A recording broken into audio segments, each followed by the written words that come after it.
About it's the second in the series of Summer of Savings, and we're going to talk about technology and communication line in my house. I should make international phone calls, often for free, by having a Google Voice account.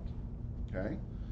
The nice thing about Google Voice too is it can be installed on computers, so you can call from your computer, much like you would Skype or another service like that. You can put it on your tablet. You can put it on your cell phone. And we're going to show you today how you can also put it on your normal, run-of-the-mill, Walmart-bought landline, which is not solicitors, my Google Voice number. And then when my phone rings, I can look and see, are they calling my cell phone, telemarketer, or are they calling my Google Voice number, people I've given the number to. Okay? And that's a very quick and easy way for me to tell, is this someone I know, is this someone I don't know, and is this someone I know that's on the phone I don't recognize because I haven't saved their number yet. Okay?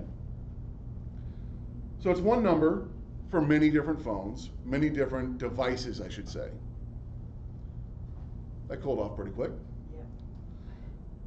It also allows you to have a separate voicemail box.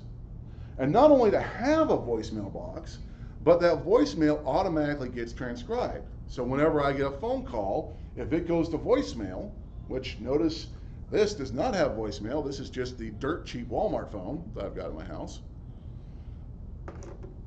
If that rings 4 times and no one picks it up, it goes to voicemail anyway.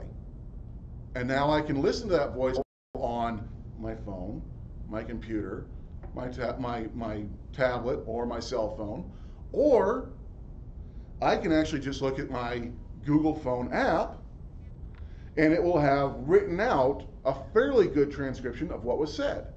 And if I can recognize the first 4 words have something to do with a medical company, delete, I don't bother to listen to it. I don't have to listen to the robocall or the person calling about some fantastic trip to the Caribbean on some cruise line if you only do this, that, the other. Well, for me, even though I'm only 36, I get AARP all the time. I plug it in.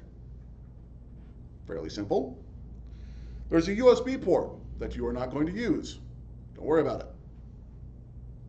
It's for some accessories and some other stuff, but we're not going to wind up using that. The next thing is an Ethernet cable. That is the cable that comes from your internet connection and looks like an even bigger phone jack. Okay? This right here, I plug it in just like I do the phone line. Okay? And then the last one is your power. Power brick, you simply plug it in. Now I've obviously hadn't set up my Google account on here, so we can talk about how to set up your Google account on this. We're going to do a little bit of that. We're not going to go too deep into it as far as with this, but they've got instructions, they've got very good videos going step by step through it. But what you'll notice is you've got 3 lights in the top, 1 for power, 1 for internet connection, and then here in a second, the phone connection will light up when it gets connecting to Google. As you can see, do any settings to change this up, although I did just mistakenly unplug it.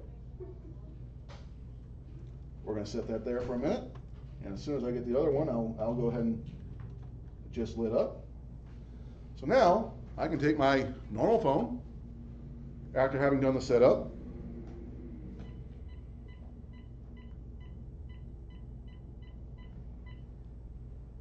and make a phone call.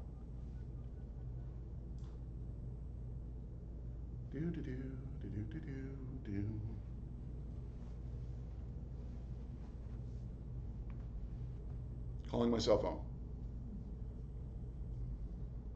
Hello, self. I'm going to go ahead and hang up. So I can call in either direction. I can call that number for free.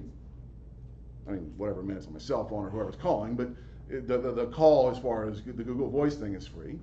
Or I can make the call from here, again, to anywhere for free. Anywhere in the US, and again, there are several other countries that it winds up being free for as well.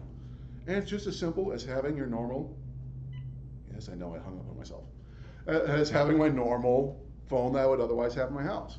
There is no service charge for this. There is, of course, buying the actual box. Who wants to take a guess on how much the actual box costs? How much? $9.95. No, I am not.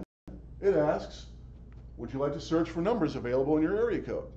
It automatically looks based on your Wi-Fi or wherever you're on to try to guess where you're located. In this case, we see Union City, Kenton, and Troy. Okay?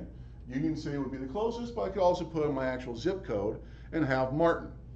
I don't know why the library always shows up as Union City, but it always has. It does the same thing in the Libby app that we have for reads. But I could then put in my own zip code. It would give me whatever's closest that it has an area code for, and then it would give me a phone number. Simple as that. Then all I gotta do after that is, again, on the Obahi, if I want to use that, there's a way for me to log in to Google through Obahi's website, and it simply assigns that phone number that I've made on Google Voice to that box.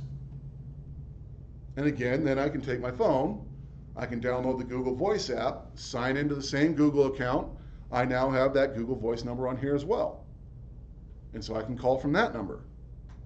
One thing to note, if you are on your cell phone, since all the phone companies complained, if you are on your cell phone, when you make a phone call from your cell phone through Google Voice, it will still use your cell phone minutes. Unless you're on, like we're here on the Wi-Fi, it will do Wi-Fi calling. But when you're out away from your own Wi-Fi, Google Voice will still use your cell phone minutes from your cell phone.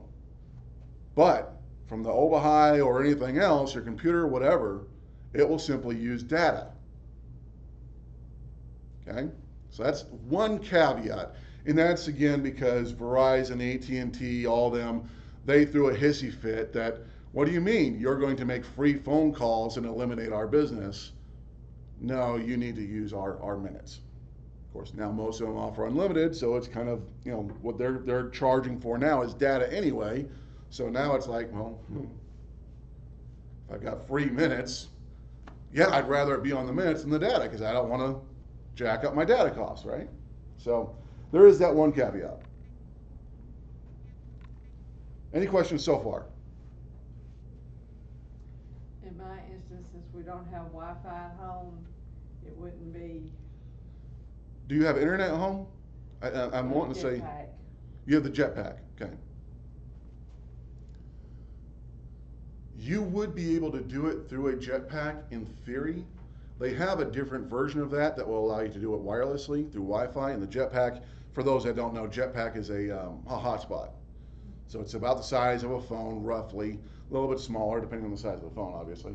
And it simply takes a cell phone plan and broadcasts it out as Wi-Fi. Now, in that case, if you're using that, you could certainly use Google Voice, but you probably already have a cell phone that you're using. You're probably not using a landline. If you wanted to use a landline and your jetpack was at home, then yes, in theory, you could have a home phone, but at that point, you're using your jetpack's minutes anyway. Why not just use your cell phone? So where this winds up saving money is for people who have a landline as a phone number that they still need to use, and they're not wanting to pay the $40 a month. So if you have a jetpack, you're probably having other issues too. It's data over your cell phone plan, or it's minutes over your cell phone plan at that point, basically. I have one more question. Shoot. With the jetpack, can you use it to like Amazon Prime and Netflix? You can. The only challenge with something that like a hotspot like that is cell phone companies, which are the companies that Jetpack goes to. I think yours is Verizon, right? Okay. There is a limit generally to how much data you are given. Amazon's not really a problem for video like what we did last week. Video's a problem because video takes up a lot of your data. And the way you can think about that is this. So documents take up very little data. What's worth 1,000 words? A picture, right? So if a picture is worth 1,000 words, a picture is worth at least 1,000 words in a document. Pictures are much larger than a document, so they take up more data. Well, what's made out of hundreds and thousands of pictures, a video.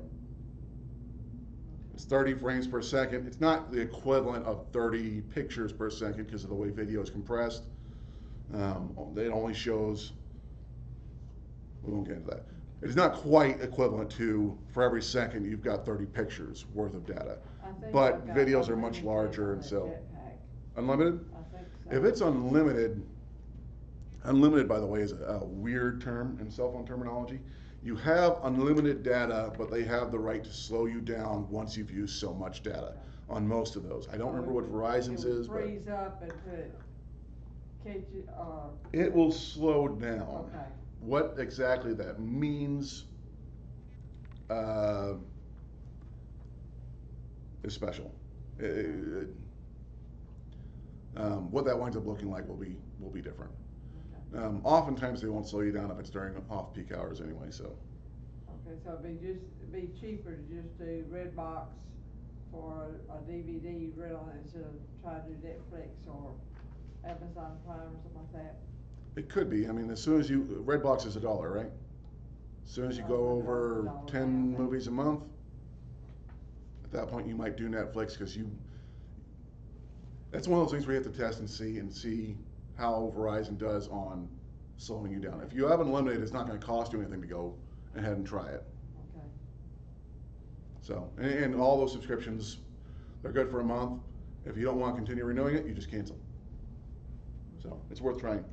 Any other questions about Google Voice? To get on it, you just go to your account?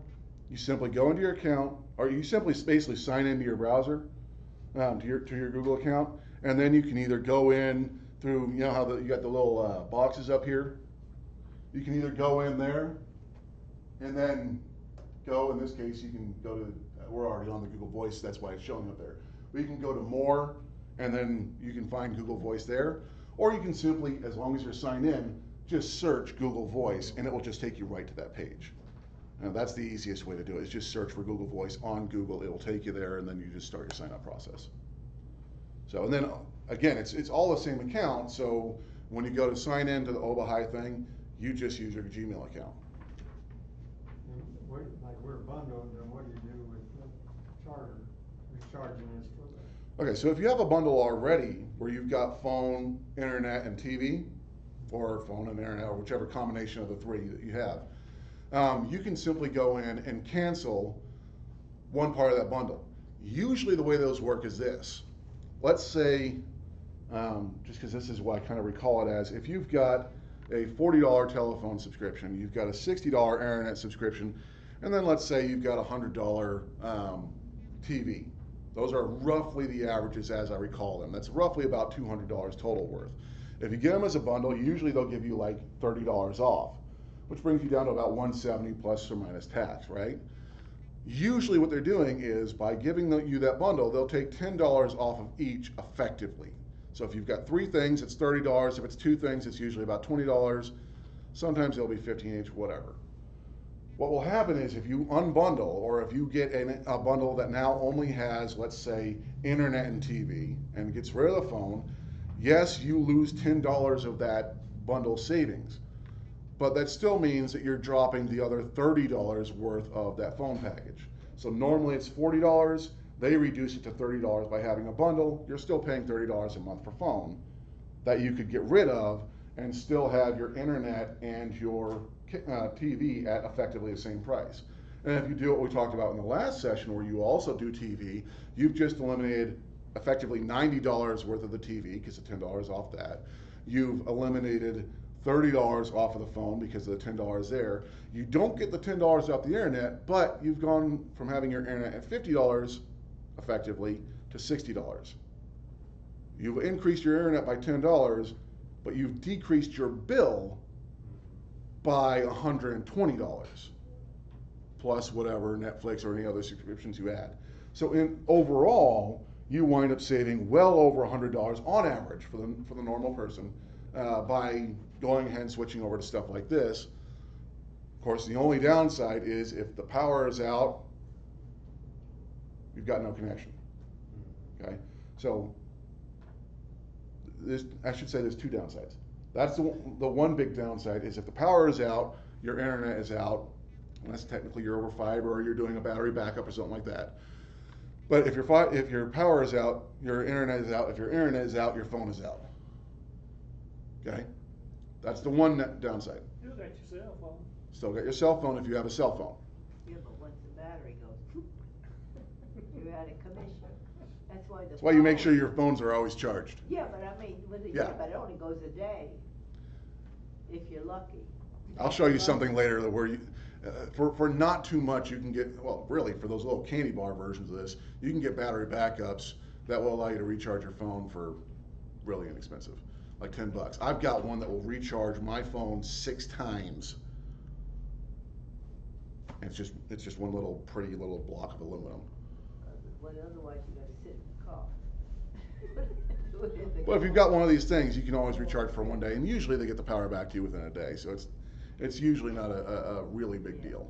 Most of those little candy bar size ones will recharge most phones at least one full time. You've got one more full day, you'll probably find an outlet.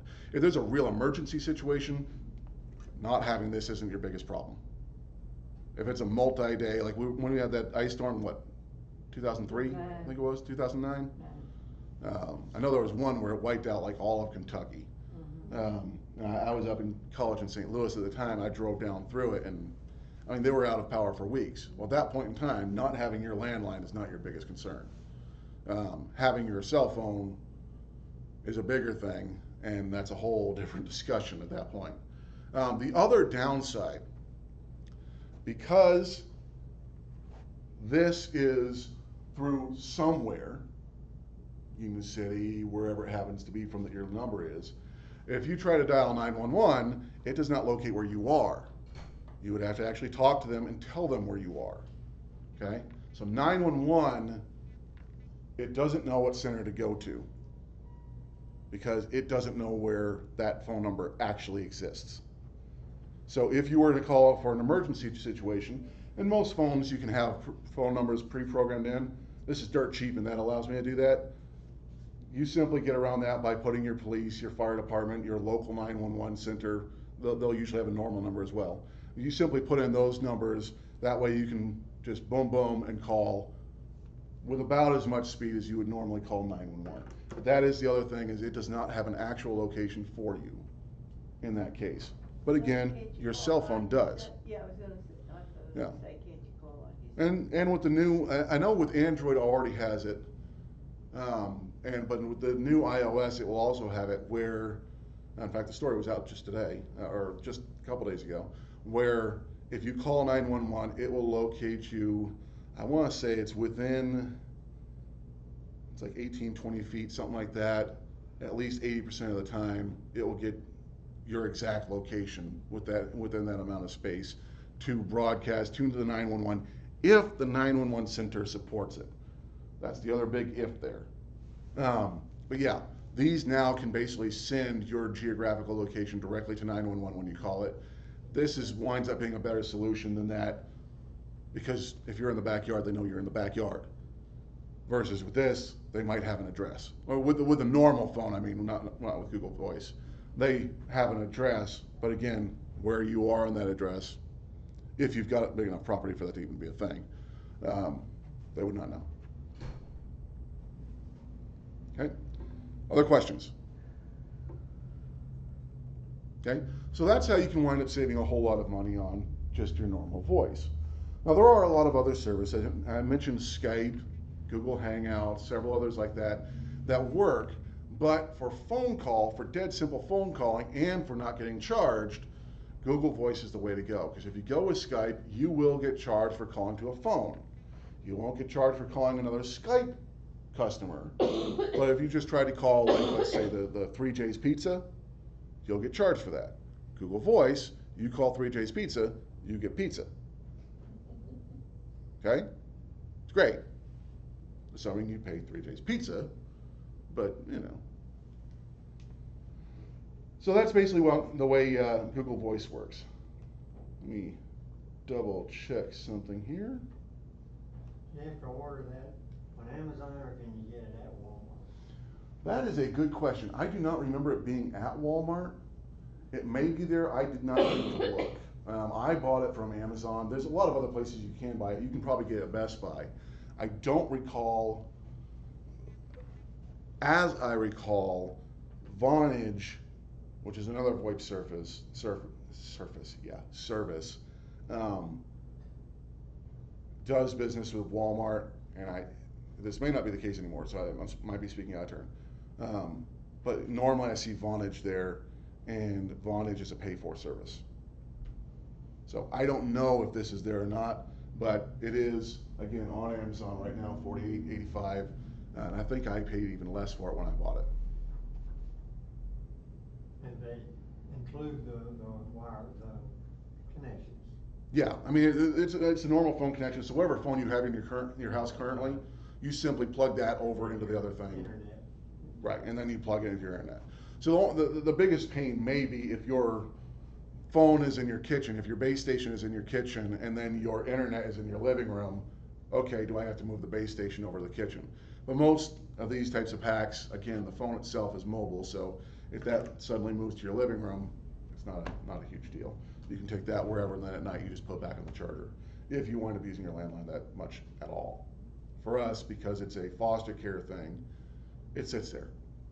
I use it every couple of months just because I want to make sure Google knows I appreciate it.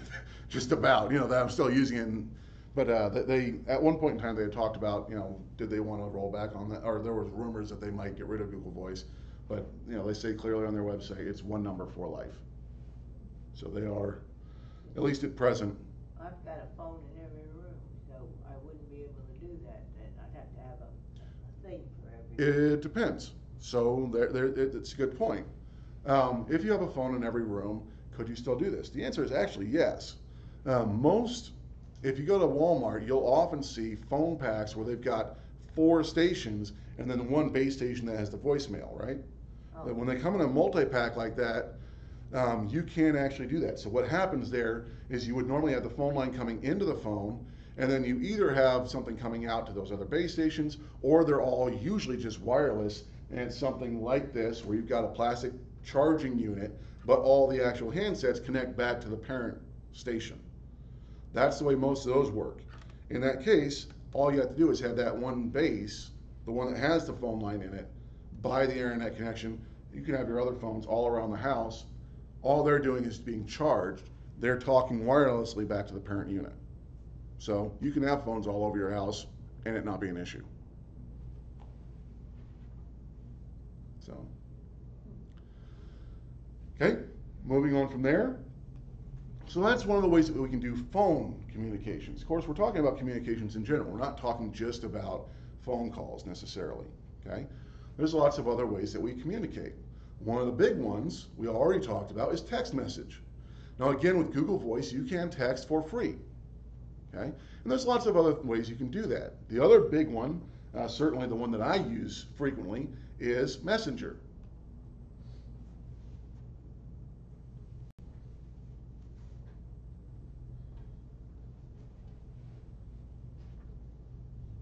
Before I pull anything up here, let's see, who's safe to talk to? Oh, this guy. I'll just pop that up. So Messenger works much like chat, except it goes over data. The nice thing about Messenger is you don't ever have to worry about, well, did they change their phone number?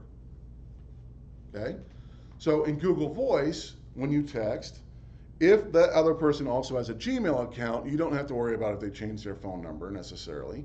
But if they're just doing it on their phone, or you're texting to their normal phone, and they change their home phone number, they either move or something else, they haven't gotten onto Google Voice the way you have, then you're sending messages, and maybe they change from AT&T to Verizon, and it's going to some other dude.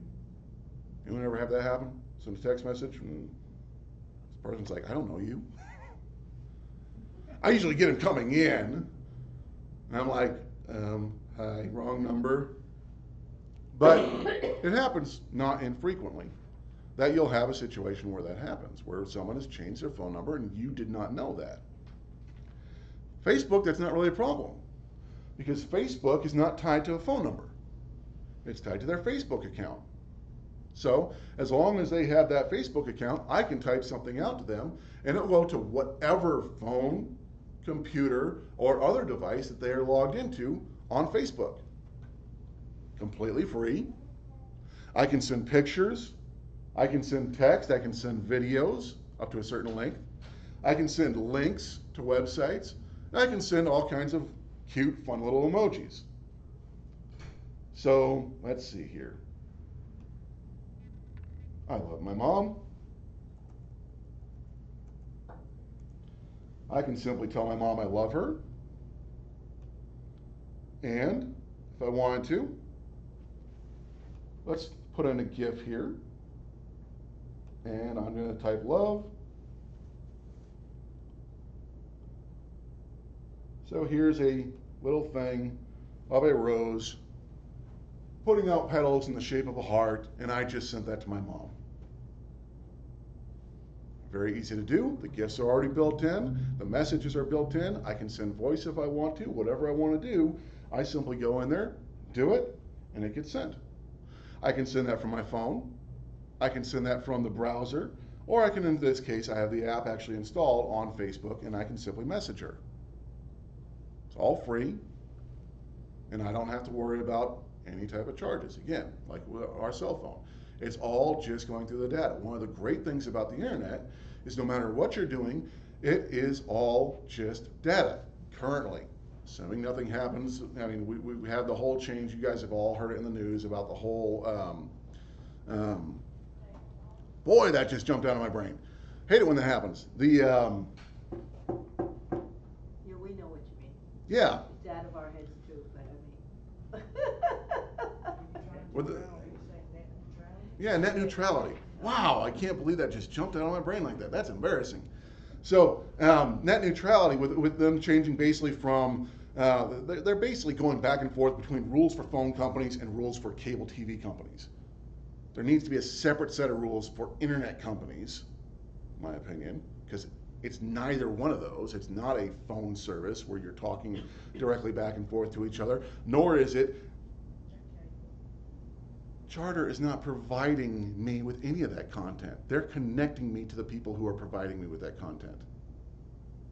Charter didn't make YouTube videos. The screwball down the street did. Charter's just connecting me from here to a box down the road where it connects to a backbone of the internet that gets me to the actual place in Google's servers that has that video. So to have the laws that we have, and this is just a slight aside, but to have the laws that we have just don't really fit in either case, phone or cable TV.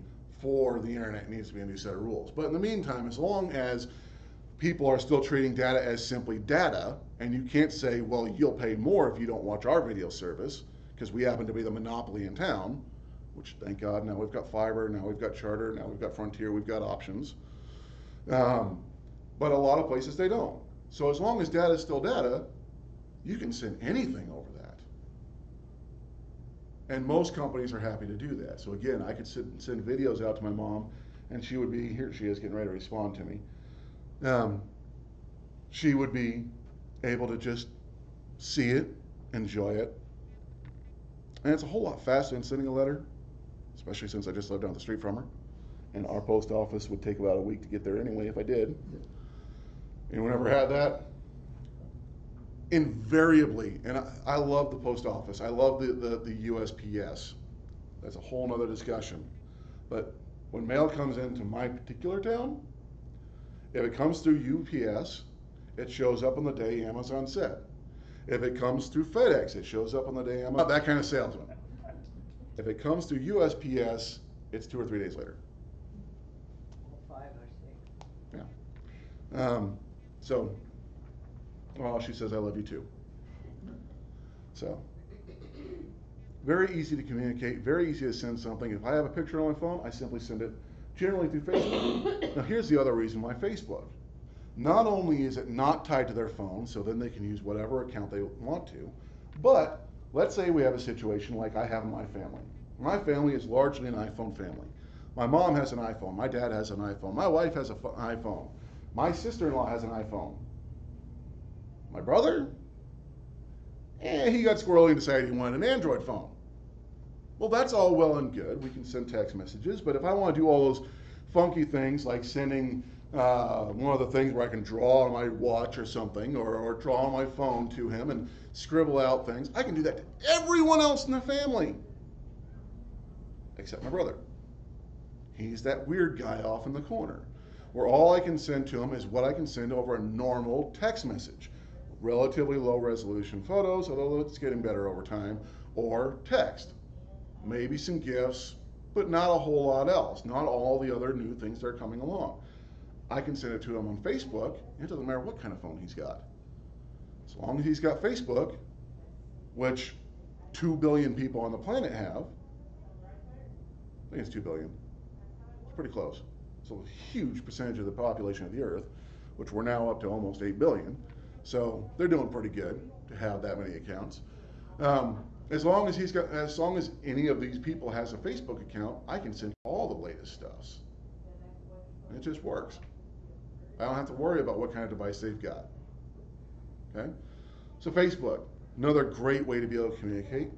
And of course, this is a no-brainer, but email. Particularly Gmail, again, is free. Now, why would I bring up email when most of us know what email is? Here's why. Particularly in this town, we now have, as I just mentioned, Frontier, we've got Charter, and now we've got WK&T for fiber, right? So we have 3 different internet service providers. Besides, I think there's also Kintan is in this area. You could have satellite. There's a couple other more expensive options. But those are the big 3 right now here in town. Here's the problem. If your email comes through, let's say Frontier, and you decide, you know what, that fiber thing looks really good, I want to go and get fiber. One thing you're going to lose when you go from Frontier to WK&T is all of your email. Why? Because as soon as you're not a customer of Frontier, you're not a customer of Frontier. You lose your email. Let's say you decide to go with fiber. And then you decide, you know what, yes, this is really great, this is really fast, but boy, it's expensive. Which I don't think it's going to be all that expensive from what I've seen. I kind of wish I lived in town to get it. But I don't. But with it being expensive, you might say, you know, it's really more than I need. Maybe I want to go down to Charter, or I want to go down to Frontier. Well, you're in the same boat, because as soon as you're not a customer with them, you don't get email through them. So rather than having email through your internet service provider, what you really want is email through some internet company, some third party that will be useful no matter who you have your internet service through. In this case, the number 1 is probably Google, partially because, hey, they give you free phone service. Okay? But also because they're the best at filtering out spam. Another great one would be allot.com, which is by Microsoft. Outlook are the same people that do Hotmail, the same people that do, they had Outlook.com, they had Live.com. They've gone through domains like candy. But they provide a very good service. In fact, we just recently, and by recently I mean in the last couple of days, switched over from our Charter emails that we've used here as a business to Office 365, which is through Microsoft, because as a library, hey, we get it for free. Praise God. So by now having Office 365 by Microsoft, it doesn't matter if we go to WK&T, if we go back to Charter, if we go to Frontier, or if some completely new thing comes in that just blows everyone's socks off, it doesn't matter. We have all of our emails, we have all of our communications, we have all of our documents, everything through a different service that is not tied to the last mile coming into my house or into my place of work. Which actually, that's one of the points I missed earlier as far as your phone. The other nice thing about this is if you've got your own business, there's the phone number for your business for free, and then you've got your personal home number. That way you're not giving out your business number and your home number anytime you give out your phone number to potential clients or to your friends and family.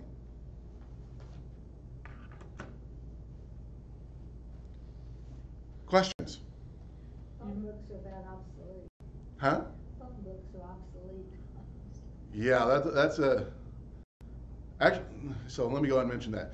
It's a great point, because that's one thing I've been asked several times when I've had discussions like this about Google Voice or something like that. Well, won't I be in the phone book? My immediate question is, who uses a phone book? Because one of the big things back in the day was if you were a business, you would want to have your name in the phone book because that's how you would look someone up. Roberta, you're at the front desk sometimes. How often does someone ask for a phone book versus someone ask for a phone number and we look it up online? Maybe in the last year, 2 or 3 times. Probably 2 or 3 times in the last year that we have had someone ask for a phone book. And almost every time they've asked for a phone book, we do have one, but we then look it online. I actually asked for a phone book this morning, and Jessie said, wait a minute, I'll look it up on the internet. Yeah. She gave it to me. It is faster, and the nice thing about doing anything on the internet, as far as looking up a business and stuff, is most businesses you'll get a rating for. So if you're wanting to have your business be available to as many people as possible, only a couple billion people online might be the good place to put your information. Okay? And that's a whole thing. If you're wanting to do that kind of thing, you can always talk to me.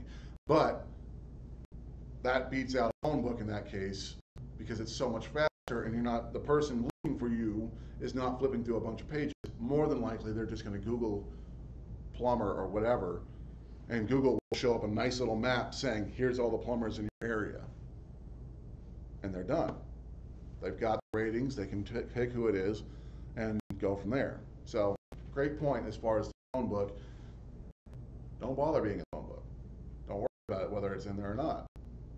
Nobody has one, except for businesses. Still trying to give them out, but they're basically, nobody uses them. Why print the paper? You had a question? You were talking about Google, filtered out a lot of spam and stuff. Mm-hmm. What about Yahoo? So the companies put out spam to it a little bit. Your business is to sell service, right? Mm-hmm. Email is an add-on. It's not really focused to get rid of spam and all that stuff. It's a thing that they're giving. So they do filtering out. Yahoo, of course, has been around for a long time, especially it's one of those real major email providers that was out there. In fact, you had back in the day, you had AOL and Yahoo bid, so that had anything over the years. In fact, and internet primarily businesses, for the most part. In other words, AOL, brand is skipping my mind. I'll have to look that up. But is not specifically, but like Huffington online news, magazine type articles and that stuff. So filtration may still be good, legacy, but not going to do reviews fast right in and getting rid. If you're a number, billion emails a day, and you suddenly notice that 100,000 went out from an account, and 5 people or 10 people or 100 people marked it as spam, before the next 100,000 people look at it, you've already seen enough spam that mark everyone. If you're only getting emails and stuff, I've just made up numbers, but in other words, if you're getting substantially less, it's going to take longer and more to see that before you, or a larger percentage of your customers at least, are going to wind up seeing that spam before you appropriately mark that as getting it out. Plus, the people at Google are just brilliant at spotting all that stuff, and so much traffic goes through them that they know, even before someone has to go and report something as spam, oh yeah,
that's coming from this particular area of the world with this particular, IP address, and that's a major spam producer, therefore, and they've got all this other stuff, and it just, I don't get spam. I haven't gotten spam in years. Now, it's partially because I don't get my email address out to everything out there, but I've even relaxed that somewhat, and I still don't, I get things I've been to. And then I tell them if I don't want it to go away and I unsubscribe. I just don't get it. It just doesn't happen. So at this point, I want to say AOL and Yahoo may have become a company called Oath. But that is, I wonder how much longer they're going to continue to have an email service. Because they seem like from what I've seen, it looks like they keep crumbling and crumbling and crumbling. And eventually they're just going to be media companies, and the whole other is just going to be gone. They're basically running that because it still needs eyeballs. I have a Google account. They set up when I got one of my phones. Mm-hmm. And I don't know the password, and I can't figure out how to get in to change the password on it. We can walk through that at some point in time. That's actually one of the things I normally do on Fridays. Again, I'm on vacation the next 2 weeks. Okay. So I won't be here this Friday, but normally when I have my technology ask me anything, Okay. you can come in during that, and we can work through that process. Or you also go over to the Senior Citizen Center where I teach as well. We can go over there, and after class one day, we can try to get it done there as well. In fact, I think that's the next one I will have, is because I will be back the Thursday after the 4th of July, Okay. and so we might be able to work on that after class. Okay, Yeah. sounds great. Other questions? Comments? Except from Ed, because they're usually funny jokes. Go ahead, you want to. No, I just don't have any of that mess. I don't play with it. You don't have Gmail, you mean? No, I got a Gmail account, but I don't Then have. you've got all of that mess. You play with every one of it. I don't have, what do you call it? What do you call Facebook? Facebook, yeah. You are a blessed man. I've been trying to get off of it, but I can't because I work, and therefore I have to have a Facebook account. Well, I don't. Because I have to run our social media, or not run, but I'm one of the people that has to post to our social media. So the reason I have Facebook, I blame her. I understand, but. I seriously thought about getting rid of it, but I have to have an account. Just because I'm married to her work. don't mean I got one though. No. She's got one, I don't. I don't want it. I don't wanna talk to all these folks. I don't have any need to. Here's the thing about that and just about anything though. You can have a Facebook account and not ever look at that wall with all the junk. The one thing I do use Facebook for, I'm mostly joking, or I'm partially joking as far as getting rid of it. The one thing I do is there are Facebook groups. And so, like, I've got one called Apostolic Authors. I go into Apostolic Authors and I talk to other apostolics about things that have to do with writing. Obviously, it's apostolic and it's authors. But we wind up being able to have quality conversations with other authors in there that I know and that I can talk to and bounce ideas off of. That's a world different than my normal wall where I'm seeing every meal and political ad and whatever other garbage that comes through that I may or may not be interested in. And there's ways to filter that out as well. There's people, if I know that they just spew junk, I mute them. I don't unfriend them, but I mute them, and I just don't see them on my wall. But if there's a useful feature and that thing's got all of these different features, you use the features you want to use. So Messenger winds up being a great free way to text, and you just forget about the wall. You just use Messenger. In fact, Messenger on all of the phones and whatnot is a separate app than the Facebook app. It's the same account, but it's a different app, a different program. So you can wind up in a situation where I use Facebook Messenger, but I never bother with the Facebook public stuff. I just use it for a private communication tool. That's a valid way to use it. There are people who use Google not for their email provider, but simply as their voice provider for their business. Okay? So you use the tools that are useful to you and that are inexpensive and or free, and then you don't use the tools that you don't need. It's kind of like having a workshop. Well, if I go and have a workshop and I've got 500 tools in there, I go to do a wood project, I'm only going to use the ones that are useful for that wood project. That table saw may or may not get used. Okay. I might break down and get one. I'm working on them. I'm working on them. I can see it. I'll think about There, it. there are a couple things that are very useful. Having a Facebook account, as much as I wish Facebook would just completely redesign their website and do a couple other things, it's a very useful communication tool. Google is a very useful communication and other things tool, organization tool, really a business tool in a lot of ways. Those are really the two primary, and I would say Microsoft fits in as a good third. I keep a Microsoft account primarily because I have an Xbox, but I keep a Microsoft account also because they've got certain services where I can use Word, Excel, and that type of thing in the browser, and I don't have to pay for it, so it's free. There's just a couple things that are, and there are a lot of other things, really, a lot of other services that are not run by Google that will allow you to do what's called single sign-on, where you basically use your, that might be the wrong word for that, but basically where you wind up signing in using not another account for that company, but you just sign in with Google. Google says, yeah, that's that person, and then you're able to use that other service. You don't have to have a new account in that case. You simply keep using your Google account, and it's also working for Joe Schmo's shoe store or whatever. So there's some interesting stuff coming down the road. Maybe I'll get one. I'm gonna work on it. You know, so do you see anything in the future like that will replace Google that's coming up that might Every once in a while, I know it shows me, outservice it? It's an interesting question in that for Google's part, Google is constantly looking for what's new. Yahoo and AOL got replaced because they had their business, it was their established business, and they weren't going to change. And then they got crushed by Google when Google came in. Yahoo used to be largely an email, but also a search company. They don't even have a search business basically at this point. For a while there, they didn't make a search engine anymore. They are actually using Bing, Microsoft, their search engine to power all of their searches. Now they went back at one point in time, I'm not even sure what the state is anymore of Yahoo search because almost no one uses it because it's, why? In Europe, I want to say in Europe, it's something like 92, 96% of all searches are done through Google. In the US, it's lower than that. Microsoft has a much bigger share of that, but it's still like 60, 70, 80%, somewhere in that range, are done through Google. So, but they aren't just doing search. Google is in so many things. They're doing voice. They're doing Google Photos, where you can store all of the photos you've ever taken for free.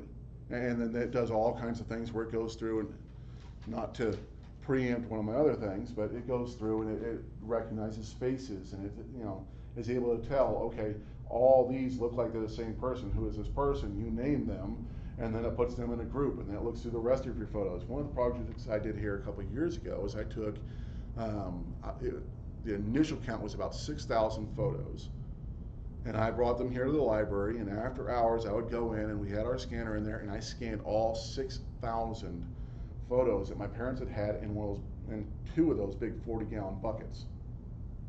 I scanned every single one of those in, and then I cropped them all out. I throw them into Google Photos, or the program I actually use in this particular case, and it goes through and it identifies all these pictures of my mom. I put my mom's name in there, and then because it sees that all of those were my mom, it looks for more. So instead of me going through, now there was a bunch of duplicates as well. I got down to 4,000 unique photos. But by the time I was, as I go through, I'm constantly finding and labeling all these pictures of mom that we would never have looked at again because they weren't in scrapbooks, they weren't in anything else. But now that the computer is identifying her in them, I can very easily, every year I make a calendar for my parents that has pictures from their past. And so they've got a personalized calendar every year that they use, and I built this little thing on their wall. But I'm able to do that because I simply search in, it's like on any given month, whoever's birthday is in that month, their photos are on the calendar. So I simply search in there for my brother. It shows me 500 or so whatever photos of him, and I pick out whichever ones look goofiest, and I put them on there. I do which ones look best. He knows that. But I go through there and I find out whichever ones for him, and then for Jerry, my uncle, and then all the other people that wind up having a spot on that calendar, and then I'm simply able to put them in there, and it doesn't take me very much work. I'm not looking through 6,000 photos to try to find something good and then get it to, and all this kind of stuff. It just does it for me, and then I simply take whichever person and I put their photo in that spot, and then I put photo of that person in that spot, photo of that person in that spot. If it's winter, I say I want winter photos, I want the Christmas photos, so it takes all the photos that were taken during winter, and I simply put them in there. How do you scan it? You do it on your printer scan? You can do them on your printer scanner, and in our case, I use the scanner here. And then I had a program that's one of the things we can do at the senior aid or at the senior thing at some point in time, or you can come on one of the Fridays, and I can show you how to do that. But yeah, you basically just scan them. You can scan them individually, or what I did, because we've got a big piece of glass on our scanner, I scanned 20, 30 of them at a time. And then I use software to cut it into individual photos. What software do you That use? would be a good class. Yeah, to do. I probably will do that. There's a lot of different programs for that. One of the ones that I use, I love the Affinity stuff. There's Affinity Photo and Affinity Designer. Those are $50 each, but it's professional. It's like Photoshop. It's professional photo and vector graphic editing software. But there's a lot of stuff that's free for that as well. There's a phone app that I'm using right now for all my scanning, for my document scanning. It would do photos just about as well. And it automatically, you pick your phone over that photo, it automatically recognizes the difference between my photo and the table. So automatically crops it so they can straighten it, takes the picture. It's now, that photo is now a picture in my photos. I didn't have to do any editing whatsoever. It just recognized what part of the picture was a photo and took it. So you could literally do that and just put your photos, picture, beep, picture, beep, picture, beep, and just go through the whole stack of photos that you have and be able to get them that way. I think it's probably a little bit better on a scanner, but not much different, really. Do you throw your pictures away? No.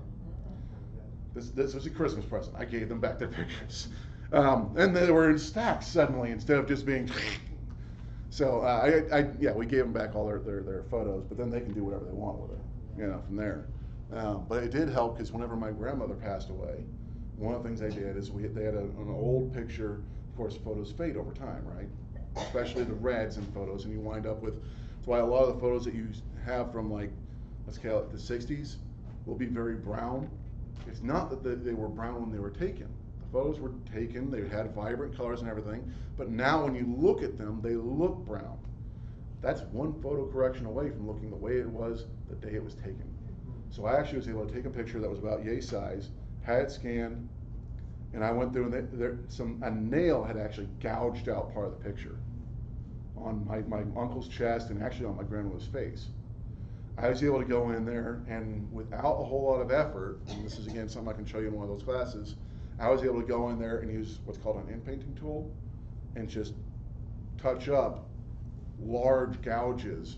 And then when we had at her funeral, we went in and I was able to put on the screen a fully restored, color perfect, or at least color as close as I could get it because I wasn't there at the time, but color original appearing photo, fully restored, that had no discernible glitches or errors or tears or anything else on it, on the screen for her funeral. And if you wanted to print one of those, that you could do that. Just print it on photo paper. You could, in theory, so Walmart, of course, does photo stuffs. If they suspect that it is taken by a studio, they cannot print it. Okay? Reason for that is, technically speaking, when you go to a photo studio, you do not own the photos. You own the piece of paper that they gave you. If you've got a CD, you may or may not have paid for the rights to those photos. If you've paid for the rights, you can reprint them. There's actually a thing that will be with that CD that gives you the rights to reprint them. You have to show them that, in order to print them. If you don't, they will simply throw it in the trash, even if they've already printed it on paper. I'm a photographer. I take photos with professional equipment that I have sold so I can call myself a photographer, Mr. Ed Wayne. I'm a landscape photographer. I am not a people photographer. That's my wife. She is a photographer. But because I am a photographer, when I go there, I can say, yeah, I'm the one that made these. So yeah, you're gonna print them because I'm the one that made them, you know? But if it's like an old photo like that where I've restored it, they have the ability to say no if they think it was made within the copyright license of that image. So you may not be able to do that, but guess what? You can on your home printer. Now it may not be able to be, your home printer probably doesn't do anything more than 8.5 by 11.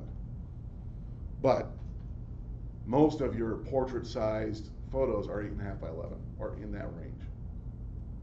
I think they're like 10 by 8. I think it's a standard size. It's one of the standard sizes. There's lots of them. 8 by 10 is standard. 8 by 10, yeah. 11 by 14. So, 16 by 20. and all an 8 by 10 is an 8.5 by 11 without an inch on one side and ½ inch on the other. So it fits in your normal printer. So you just print it and. 3 by 5, 5 by 7, 8 by 10, 11 by 14. 16 to 20. Not that he's a photographer, but you know. Sold the pictures, but he didn't take them. True. I take them. You're welcome. I'll sell it for you. Nice. Sold one to a French advertising company. It was very interesting. But hey, yay me. Any other questions? I have one more that's not on this, but if I don't ask it, I will forget it. When you go in on the computer and you fill out a form, and you get down and you decide you don't want to submit it, what happens to the information if you just click out of it? Good question. That is going to depend on several factors. It's going to depend on the company that you did it on, and the browser you did it in. So, any number of things. Facebook got caught years ago with their pants down a little bit, where if you started typing something into their post box and decided not to post it, I'm sure a lot of people have, angry post and then they stop before they actually post it, right? Seems like there's as many people that posted anyway, but they got caught with their pants down because they were recording them even if they weren't sent. They had a script on the page that would record the data that was entered regardless of whether you actually hit the button to send it or not.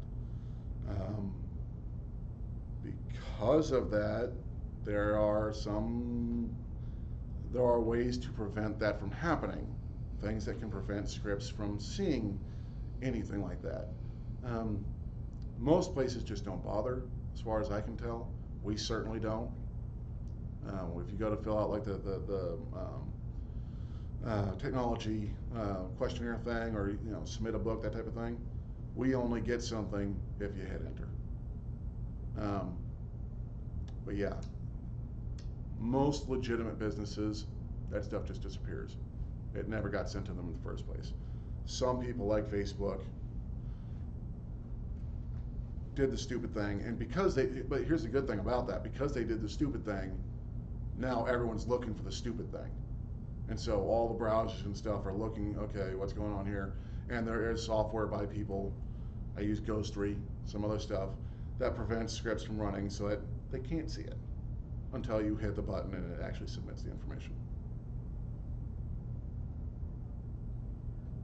Anything else?